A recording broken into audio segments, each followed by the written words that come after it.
आवाज येतोय का मॅडम? हो, आता येतोय, आता येतोय. हो. हा, ठीक आहे. मगाशी नेटवर्क पण नव्हतं जरा. हं. बराच वेळ तुमचा पण आवाज अडकत होता.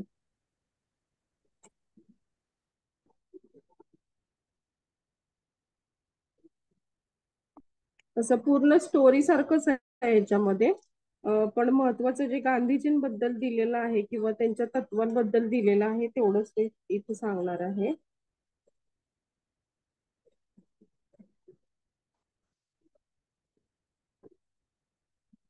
मॅडम, कालच्या त्या प्रकरणामधलं काय टाकायचंय म्हटलं तुम्ही? सारांश टाकायचंय का? नाही, प्रकरण आहेत का तुमच्याकडे? पीडीएफ आहे का? नाही, पीडीएफ बघायला पाहिजे, सापडेल कारण हिंदीमध्ये होतं माझ्याकडं. बरं, ठीक आहे. मध्ये नाहीये. फोटो हं. पाठवू का? चालेल, व्यवस्थित काढून पाठ. स्कॅनर असेल तर हा, पीडीएफ चालेल. होईल या प्रकरणाची. हा हा, चालेल. ठीक आहे, तर चालू करूया आपण. आता ते गांधीजींबद्दल 1925 मध्ये जेव्हा गांधीजी महाविद्यालयाला भेट द्यायला रांचीला आले होते त्याबद्दल त्यांना ती शाळा वगैरे खूप आवडली होती आणि त्याच्याबद्दल त्यांनी पुस्तकामध्ये अ, खूप छान लिहिलं होतं की अ, हे खूप छान प्रकल्प आहे वगैरे. अ, किंवा स्वामीजींचं जे काही उद्देश होता त्याच्याबद्दल त्यांना खूप कौतुक वाटलेलं आहे. आणि आता त्यांनी इथं गांधीजींचं सांगितलेलं आहे. महात्माचे वजन केवळ 100 पाऊंडांचे होते, पण त्यांच्या मुद्रेवर शारीरिक, मानसिक व आध्यात्मिक आरोग्याचे तेज होते. त्यांचे मृदू पिंगट रंगाचे डोळे, बुद्धिमत्ता, कळकळ आणि विवेकबुद्धी यांनी चमकत होते. हा मुत्सद्दी हजारो कायद्यांच्या सामाजिक व राजकीय संघर्षाच्या लढायांमध्ये आपल्या प्रतिस्पर्ध्यांना पुरून उरला होता. जगातील कोणत्याही पुढाऱ्याने आपल्या लोकांच्या हृदयात इतके हमखास स्थान मिळवले नव्हते. गांधींनी हिंदुस्थानाच्या कोट्यावधी अशिक्षित जनतेमध्ये एक अद्वितीय स्थान मिळवले होते. लोकांनी उत्स्फूर्त होऊन त्यांना महात्मा ही पदवी बहाल केली होती. आता हे सगळं तर आपल्याला माहितीच आहे.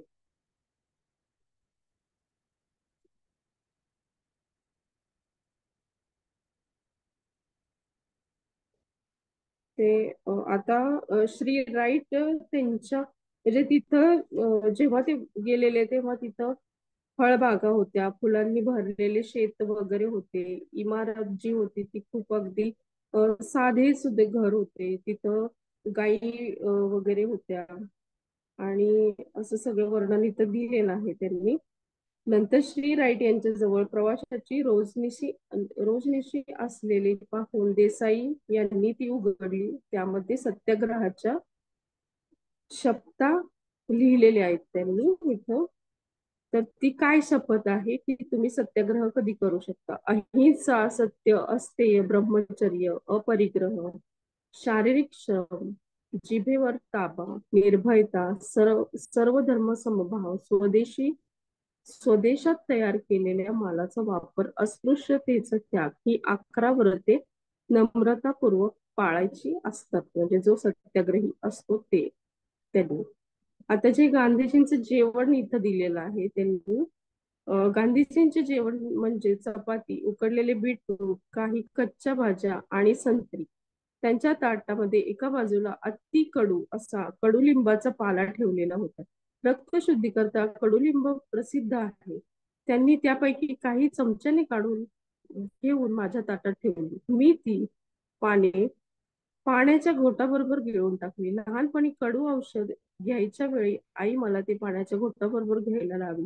त्याची मला आठवण झाली. गांधीजी मात्र ती लिंबाची पाने सावकाश चवीने चरबीत चरवण करून खात होते. म्हणजे ते बघा, शरीरासाठी काय आवश्यक आहे ते त्यांनी आवडून घेतलेलं आहे किंवा त्याची आवड लावलेली आहे. हा प्रसंग क्षुल्लक खरा, पण त्यावरून महात्माजी हे इंद्रियांच्या ताब्यातून इच्छेनुसार बाहेर पडू शकत असत हे दिसून येत होते.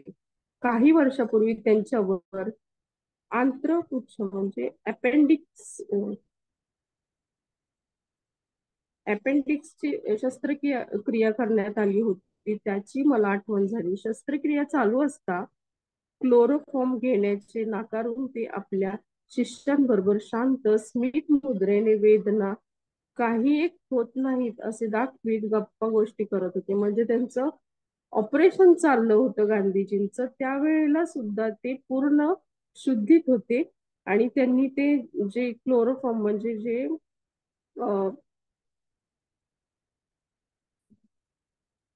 गुंगीचं औषध असतं ते औषध घ्यायला नको, नाही म्हणून सांगितलं होतं. आणि ते स्मित हास्याने ते त्यांच्या जे शिष्य होते त्यांच्या बरोबर बोलत होते.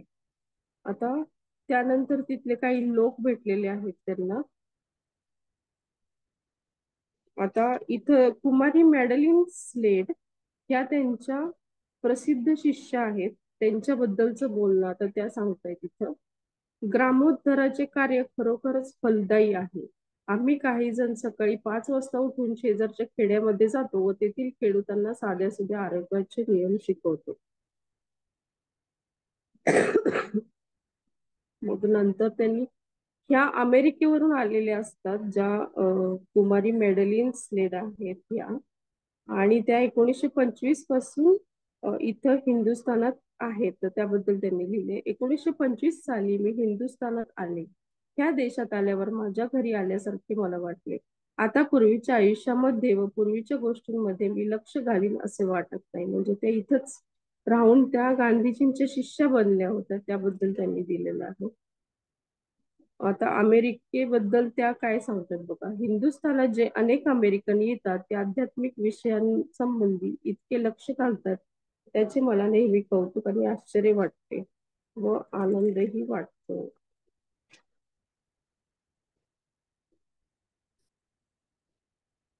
आता इथे ते कोण कोण भेटले वगैरे त्यांच्याबद्दल काय काय वाटलं ते सगळं दिलेलं आहे. हे काही फार महत्वाचं नाहीये, सगळे प्रसंग दिलेले आहेत. त्यामध्ये सगळ्यात महत्वाचं म्हणजे गांधीजींबद्दल जे काही दिलेलं आहे ते. आता नंतर त्यांनी संध्याकाळी त्यांचं मौन व्रत संपलेलं आहे 8 वाजता आणि त्यानंतर ते योगानंदांबरोबर बोलत आहेत त्याच्याबद्दल दिले. ते खुलासा करू लागले, आठवड्यात एक दिवस मौन पाळायला बऱ्याच वर्षापासून मी सुरुवात केली. हेतू हा की पत्रव्यवहाराकडे पाहावयास वेळ मिळावा. पण आता ते 24 तास सगळे आध्यात्मिक कार्यांना लागू लागू लागलेले आहेत. म्हणजे तो वेळ त्यांचा मौन अवस्थेतला आता आध्यात्मिक कार्य वगैरे होतात त्याच्यामध्ये आणि पत्रांचा व्यवहार पण होता. आणि म्हणून हे जे साप्ताहिक मौन मी पाळत असतो त्याने मला त्रास तर काहीच नाही पण फार आनंद वाटतो. म्हणजे त्यांच्या बिझी शेड्यूल मधनं त्यांना हा वेळ मिळतो.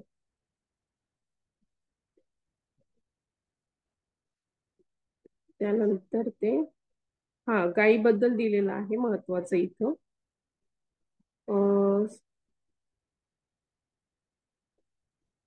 गांधीजींनी गोरक्षण केलेलं आहे तिथं आणि खूप साऱ्या गायी पाळलेल्या आहेत त्याबद्दल ते सांगतायत.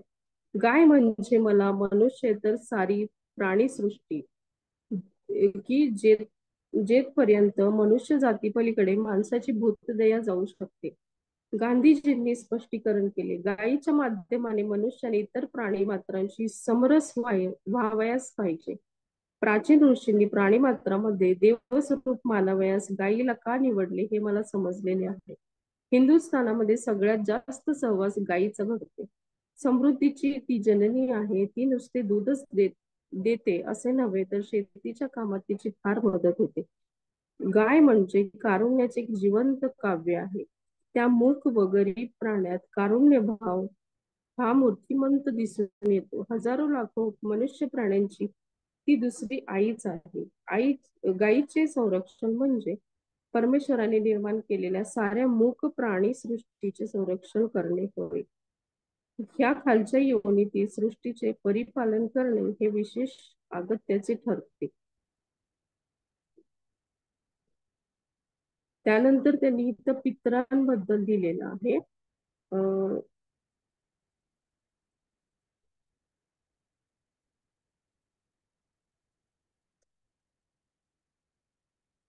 दैनिक आचार धर्मातले दुसरे आणखी यज्ञ म्हणजे पितृयज्ञ. आणि नृयज्ञ. पितृयज्ञ म्हणजे पितरांना अर्पण केलेली आहुती. मनुष्याला आपल्या भूतकालीन पितरांचे ही ऋण असते. त्यांच्याच प्रज्ञेमुळे त्याच्या ठिकाणी बुद्धी परंपरेने आलेली असते. जी काही बुद्धी त्यांना मिळालेली असते ती जन्मानुजन्मे त्यांच्यामध्ये जी काही आकलन शक्ती साठत जाते, त्यांची चेतना वाढत जाते, त्यामुळे त्यांना मिळालेली असते. ह्या ऋणाची अंशतः परतफेड करणे हा पितृयज्ञामधील अभिप्रेत हेतू आहे. नृयज्ञ म्हणजे कोणाही अतिथीला किंवा गरीबाला केलेले अन्नदान. माणसाचे माणसाबद्दल, समकालीन व्यक्तींबद्दल जे कर्तव्य राहते त्या कर्तव्याचे नृयज्ञ हे प्रतीक आहे. आता तिथून ते लहान मुलांना वगैरे भेट देतात. त्याचं सगळं दिलेलं आहे. खूप ह्याच्यामध्ये जास्ती एक्सप्लेन केलेलं आहे.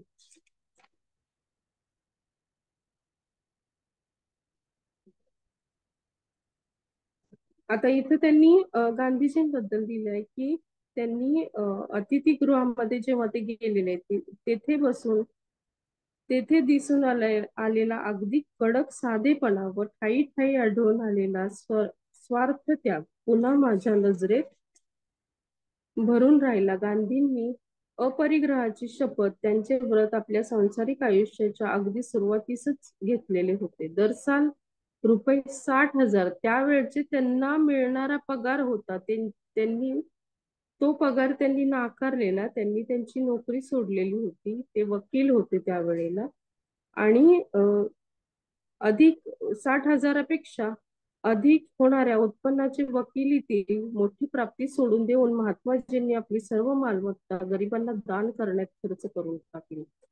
म्हणजे इथं त्यांनी आपल्या स्वतःच्या कुटुंबाचा पण विचार केलेला नाही. त्यांनी सगळं दान करून टाकलेलं आहे. गुरुजी म्हणायचे इथं त्यांना आता श्री युक्तेश्वरांचं हे आठवलंय की ते त्यांनी काही असं बोललं होतं त्याबद्दल ते इथं सांगतात.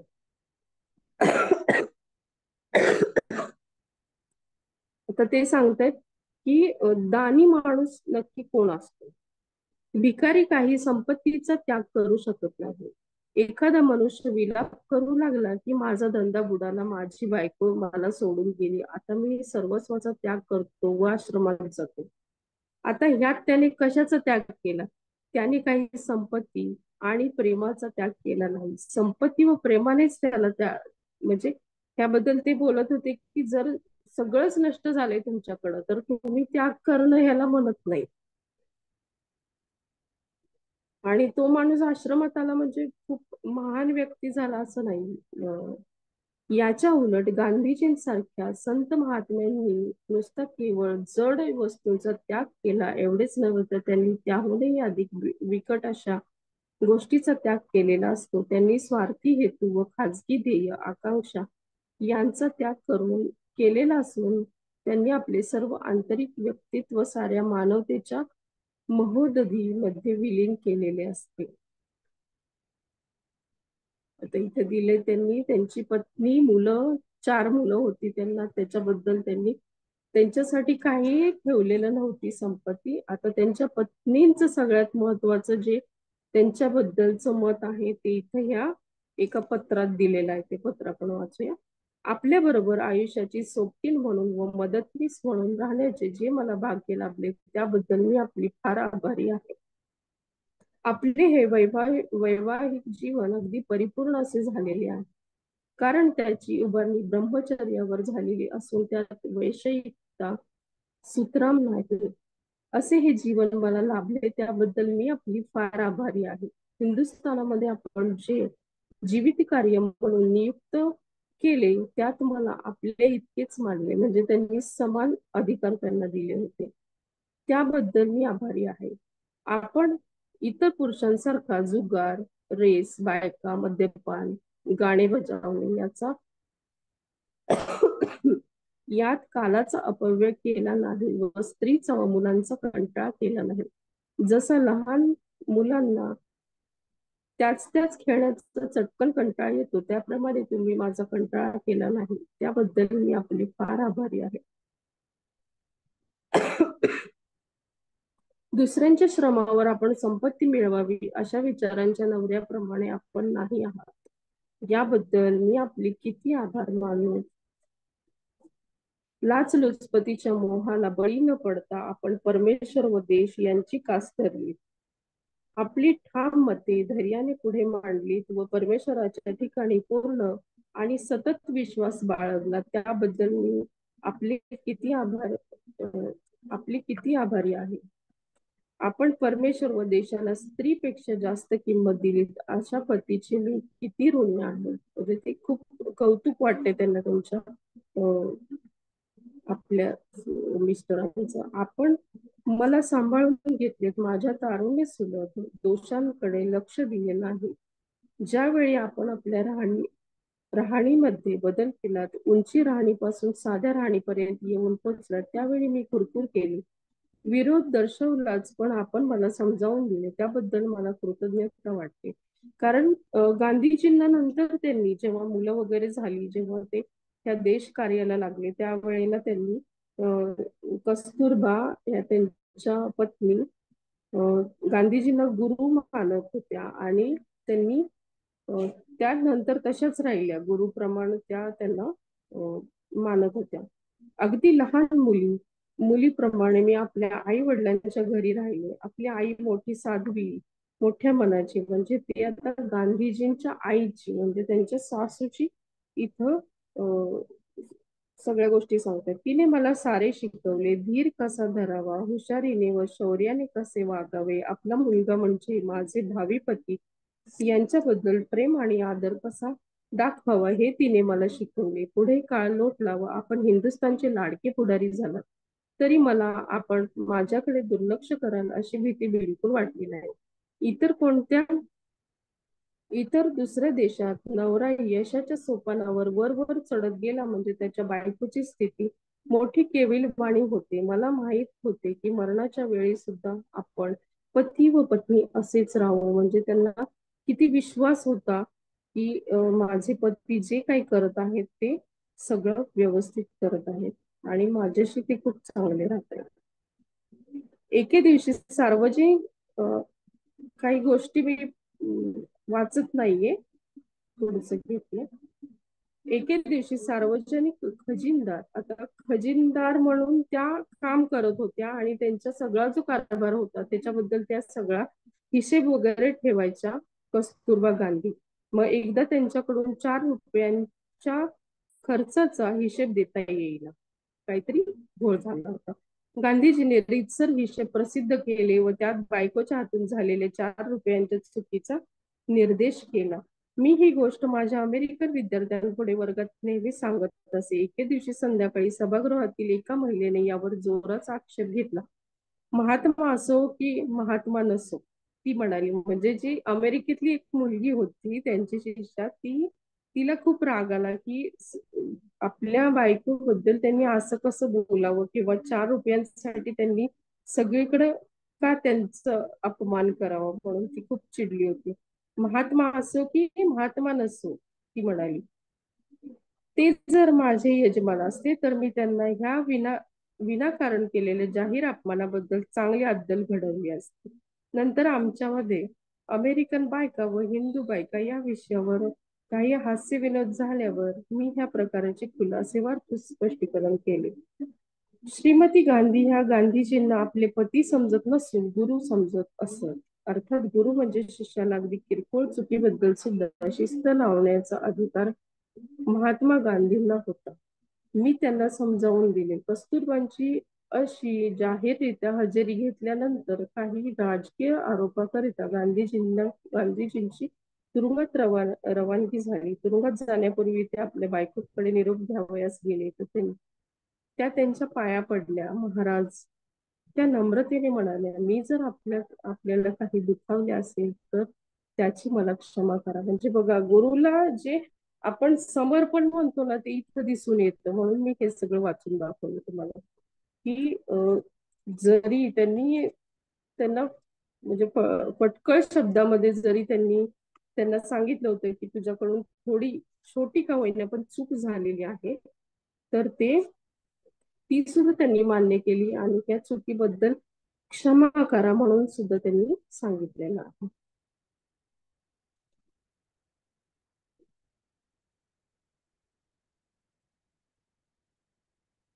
आता अहिंसेबद्दलची व्याख्या त्यांनी दिलेली आहे.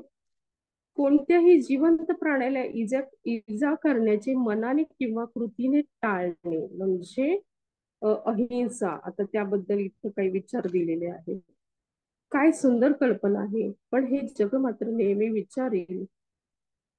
विचारेल माणसाने एखाद्या लहान मुलाला किंवा स्वतःला सुद्धा वाचवण्यासाठी सापास नागास ठार मारू नये काय. तर त्याच्यावर गांधीजींनी उत्तर दिले बघा काय. माझ्या 2 व्रतांचा भंग केल्याखेरीज एक म्हणजे निर्भयता व दुसरे म्हणजे अहिंसा. मी तो साप नाग मारू शकणार नाही. त्या सापास मारण्याऐवजी मी प्रेमलहरी निर्माण करून त्याला अंतस्थपणे शांत करेन. म्हणजे बघा प्रेमलहरी जी मॅडम आपल्याला सांगतात ज्या व्हायब्रेशन्स पाठवायचे किंवा जे मनातून जे काही अफर्मेशन्स बोलायचे पॉझिटिव्ह त्याच्याबद्दल लिहिलेलं आहे. म्हणजे ते सापाला सुद्धा त्या व्हायब्रेशन पाठवणार असं सांगितलंय. परिस्थितीला सोयीची पडावीत म्हणून माझी मूल्य मला खालच्या दर्जावर आणता येणार नाही. अशा तऱ्हेने अगदी आश्चर्यकारकपणे आपली म्हणणे स्पष्ट केल्यावर गांधीजी पुढे म्हणाले, आता हे मला कबूल केले पाहिजे की समोर साप असता तर मला हे संभाषण इतके गंभीरपणे चालवता आले नसते. म्हणजे मी इतकं बोलू पण शकलो नसतो.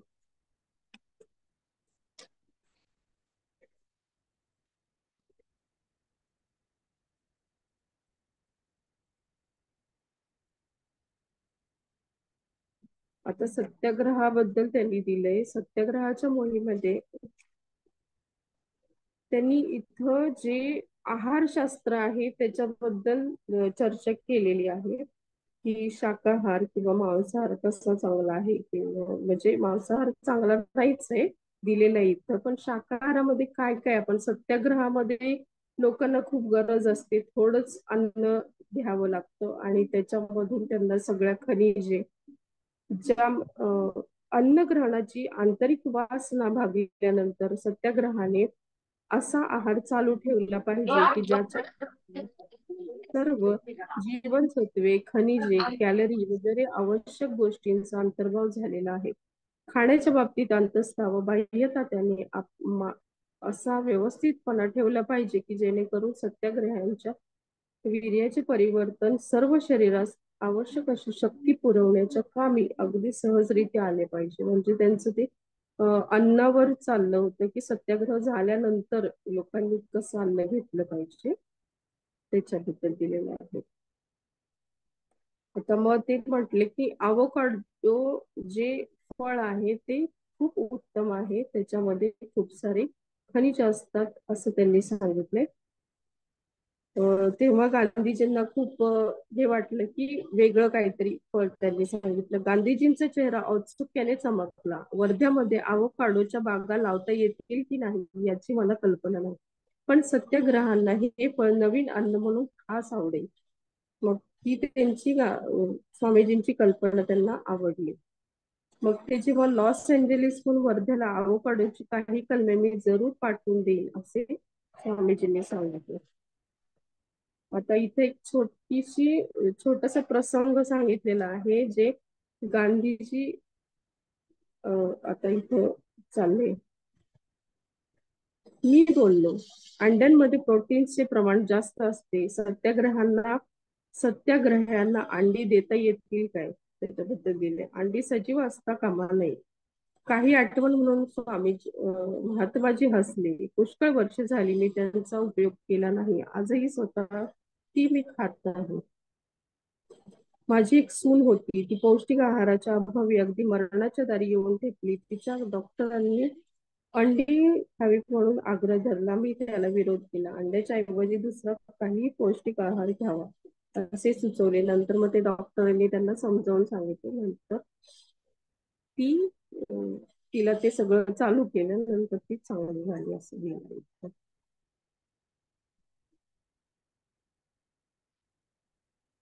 आता त्याच्यानंतर क्रियायोगाची दीक्षा गांधीजींनी त्यांच्याकडून घेतलेली आहे.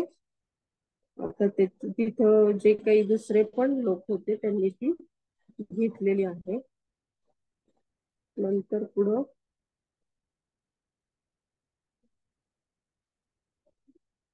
आता गांधीजींनी जगातील सर्व धर्माचा आदरपूर्वक अभ्यास केलेला आहे. जैन धर्मग्रंथ बायबल मधील नवीन करार व टॉल्स्टॉय यांचे समाजविषयक लिखाण हे गांधीजींच्या अहिंसेच्या तत्व प्रणालीचे आधारभूत ग्रंथ होत. त्याबद्दल त्यांनी इथं दिलंय. आता जे गांधीजींनी लिहिला होता एक लेख त्याच्याबद्दल लिहिलंय. वेद ज्याप्रमाणे दैवी प्रेरणेने रचले गेले त्याचप्रमाणे बायबल, पुराण आणि झेन अवस्थेत हे ग्रंथही लिहिलेले आहेत असा माझा विश्वास आहे. गुरु परंपरेवर माझी श्रद्धा आहे. पण सांप्रतच्या युगात लाखो लोकांना गुरु शिवायच पुढे जावे लागते. कारण शुद्ध पावित्र्य व पांडित्य ही दोन्ही क्वचितच एके ठिकाणी आढळतात. परंतु आपल्या धर्माचे तत्व आपणास समजले नाही म्हणून कोणीही निराश होण्याचे कारण नाही. कारण हिंदू धर्माची मूलभूत तत्वे इतर धर्मांच्या मूलभूत तत्वांसारखीच आहेत. त्यात बदल असा नाही. ती समज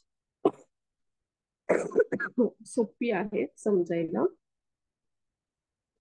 आता इथे हिंदू धर्माचं तत्व दिले. प्रत्येक हिंदू मनुष्याप्रमाणे माझा परमेश्वरावर, अद्वैत सिद्धांतावर, पुनर्जन्मावर व मोक्ष कल्पनेवर विश्वास आहे. स्वतःच्या बायकोबद्दल जसे माझे मत मला सांगता येत नाही त्याप्रमाणे हिंदू धर्माविषयी मला काय वाटते हे मला सांगता येत नाही. जगातील दुसरी कोणतीही स्त्री मला इतके प्रेरित करीत नाही.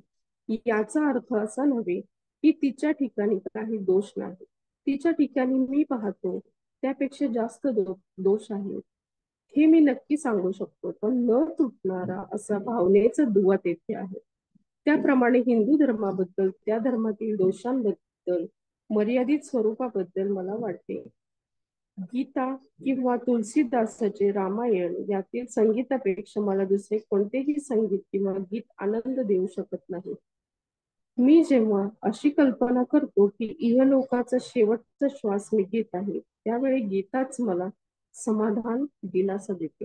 म्हणजे त्यांचं गीतेवर खूप प्रेम आहे हे इथे दिसून येते.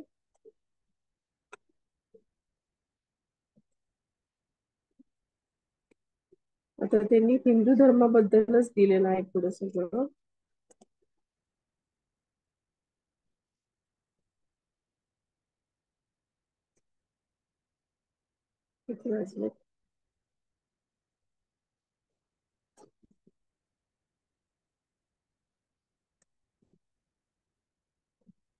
हिंदू धर्म हा काही प्रतिबंधक किंवा एकांगी धर्म नाही. त्या धर्मात जगातील सगळंच साऱ्या वाचलं पाहिजे ना असं काही नाही. सगळंच वाचलं पाहिजे ना असं काही मॅडम नाही हो. सगळं वाचलं पाहिजे ना असं काही नाही. अच्छा महत्वाचं वाटतं तेवढं वाचायचं.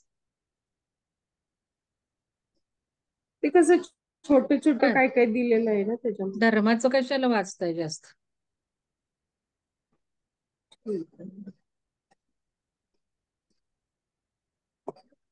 आता जी काही त्यांची तत्व आहेत त्याच्याबद्दल दिलेले. विनाशामध्ये सुद्धा जीवन टिकून राहिलेले आहे असे मी पाहिलेले आहे. यावरून विनाशापेक्षा सुद्धा अधिक प्रभावी असा वरच्या प्रतीचा नियम निसर्गामध्ये असला पाहिजे आणि त्याच नियमाखाली समाजाने वागले पाहिजे. म्हणजेच त्या समाजामध्ये सुसंबद्धता येईल व जगणे सुसह्य होईल. तो नियम जर जीवनाचा नियम असेल तर त्या नियमाचा उपयोग आपण आपल्या रोजच्या जीवनामध्ये केला पाहिजे.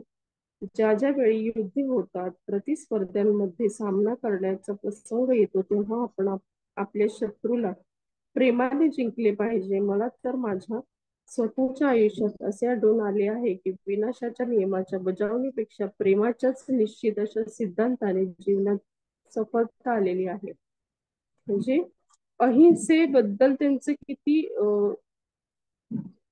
नॉलेज पण होतं आणि त्यांनी किती ज्या मानवी भावनांचा किंवा मानवी स्वभावाचा त्यांनी किती इथं अभ्यास केलाय त्याच्याबद्दल दिलेलं आहे की प्रेमानं जितकं जग जिंकू शकतो तेवढा आपण शत्रू करून किंवा मारामाऱ्या वगैरे करून जिंकू शकत नाही असं सगळं दिलेलं आहे.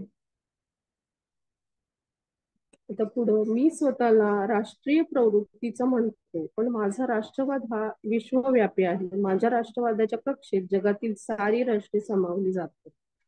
दुसऱ्या राष्ट्रांच्या राखरांगोळीवर भारताची उभारणी मला नको आहे. हिंदुस्थानने कोणाही एका सुद्धा इस्माला लुबाडता कामा नये. हिंदुस्थानने सामर्थ्यवान माझ्या दृष्टीने अशा करता व्हावयाच पाहिजे की त्याने आपल्या केवळ सामर्थ्याने दुसऱ्या राष्ट्रात जरबीत ठेवावे. म्हणजे फक्त आदरयुक्त भावाने त्या राष्ट्रांनी आपल्या हिंदुस्थान बरोबर राहावं. युरोपमधील आजचे कोणतेही राष्ट्र या कसोटीस उतरत नाही. ती राष्ट्रे दुसऱ्या राष्ट्रांना बलवान करू शकत नाही.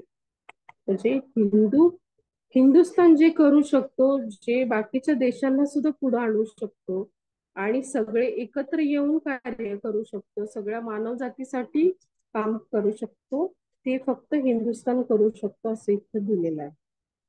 आता योगदा सत्संग ब्रह्मचर्य विद्यालयाबद्दल गांधीजींनी जे काही लिहिलं होतं, महात्मा, ह्या संस्थेचा माझ्या मनावर खोल परिणाम झाला आहे. ह्या विद्यालयाबद्दल मी उच्च आशा बाळगतो की चरख्याच्या वापरास अधिक प्रोत्साहन देईल. ठीक आहे, हे सगळं दिलेलं आहे. आता शरीराबद्दल त्यांनी दिलंय. महात्माजी, आपली गोष्ट वेगळी अपवादात्मक आहे. जगाने आपल्यासारखेच वागावे अशी आपण अपेक्षा करू नये. म्हणजे इथं त्यांनी हे दिले की तुम्ही जसं वागता तसंच सगळे वागतील असं नाहीये. काही सिद्धांत आता जे आपल्यासाठी आवश्यक आहे ते सांगते याच्यातलं मी. आता गांधीजींनी उत्तर दिले, शरीरात सुधारणा करता येते, पण आत्म्याच्या सुप्त शक्तीस जागृत करणे केवळ अशक्य आहे. अशी कल्पना करून आपण आपलीच फसवणूक करतो. ही गोष्ट चमत्कारिक आहे. मी सध्या अशा दाखवण्याच्या प्रयत्नात आहे असे दाखवण्याच्या प्रयत्नात आहे की त्यापैकी कोणतीही शक्ती मला प्राप्त झाली तरी शेवटी मी एक तुमच्यासारखाच दीनदुबळा मर्त्य मनुष्य आहे. आणि तसे पाहिले तर माझ्याजवळ असामान्य असे कधी काही नव्हतेच व आजही नाही. म्हणजे सगळेजण आपण एकसारखेच आहोत असं त्यांना सांगायचंय. इतर सर्वसाधारण मर्त्य मनुष्याप्रमाणे मी एक सीधा साधा माणूसच आहे व माझ्या हातून ज्याप्रमाणे चुका होतात, परंतु चुका कबूल करण्याची विनयशीलता माझ्या ठिकाणी भरपूर आहे आणि त्या चुका दुरुस्त करण्याची माझी तयारी आहे. मी हे कबूल करतो की ईश्वरावरती व त्याच्या चांगुलपणावरती माझी अढळ श्रद्धा आहे आणि सत्य व प्रेम ह्यांविषयी माझ्या अंतर्यामी निखालस असा अनुराग आहे. पण अशा तऱ्हेची श्रद्धा आणि अनुराग प्रत्येकाच्या ठिकाणी सुप्तपणे वास करीत असत नाही. म्हणजे त्यांचं म्हणणं हे आहे की चूक सगळ्यांकडूनच होते, पण विनयशीलता पाहिजे त्या चुकांना स्वीकारण्यासाठी. जरी आपण नवनवीन शोध लावले आणि योजना आखल्या तरी त्याचा अर्थ असा होतो की आपण आध्यात्मिक क्षेत्रामध्ये दिवाळी काढावे. हे सगळं त्यांनी त्यांचं मत दिलेलं आहे बाकीच्या गोष्टींबद्दल.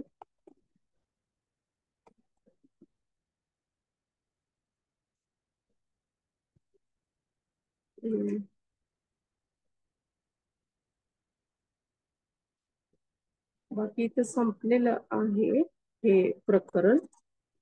अहिंसा वगैरे किंवा तिथल्या सगळ्या गोष्टी त्यांना खूप आवडलेल्या आहेत. माणसाचं स्वप्नाळूपणा याबद्दल त्यांनी इथं दिलेलं आहे की स्वप्नाळू राहिलं नाही पाहिजे, त्यांनी काही ना काहीतरी कर्तृत्व करत राहिलं पाहिजे वगैरे. ठीक आहे, संपलेलं आहे इथं हे प्रकरण. तर कुठलं खूप खूप प्रकरण संपलं आज? धन्यवाद सगळ्यांना. कुठलं संपलं मॅडम प्रकरण? 44 संपलं. बर, किती येत आणि 39 आहेत. हा? पुढचे दोन खूप छोटे आहेत मॅडम, ते एका अहो दिवसात 39 आहेत म्हणता, 44 झालं म्हणता. प्रकरण नाही, किती दोन आहेत? खूप छोटी आहेत. तसं नाही, प्रकरण टोटल किती आहेत? 49 49 आहेत. 49 आहेत. आणि 44 हा. झाला आज. 5 हो आहेत. हो. मोठी आहेत का छोटी आहेत? दोन दोन तीन छोटे आहेत. बाकी म्हणजे असं असं बरं ठीक जर आहे. स्टोरी उद्या आहे उद्या म्हणजे उद्या उद्या घ्या 45वा. हो चालेल. आता ध्यान घेणार आहात? बरं नाहीये मॅडम ना, खोकला येतोय. मॅडमनी ज्या परिस्थितीत घेतलंय ती परिस्थिती अत्यंत बिकट होती. मला आज त्यांचा मेसेज आलेला आहे. म्हणजे सांगायला, मॅडमनाच सांगते मी, सांगा तुमच्याच तोंडातून. म्हणजे आता आपल्याला मॅडम किती छान दिसतात. काल मी म्हटलं घर किती छान आहे, फ्रेश आहे. आपल्याला बघा कसं मॅडम सामोऱ्या जातायत, पण ऍक्च्युअल काय काय फेस केलं सांगा मॅडम. काय हरकत आहे, आपलं शेअर करावं, मॅडम आपल्यामुळं हे रेकॉर्ड मोटिवेशनच होतं नको लोकांना. करायला. हा मॅडम हे रेकॉर्ड नको करायला. हा, रेकॉर्ड बंद करते. बरं झालं आठवण केली.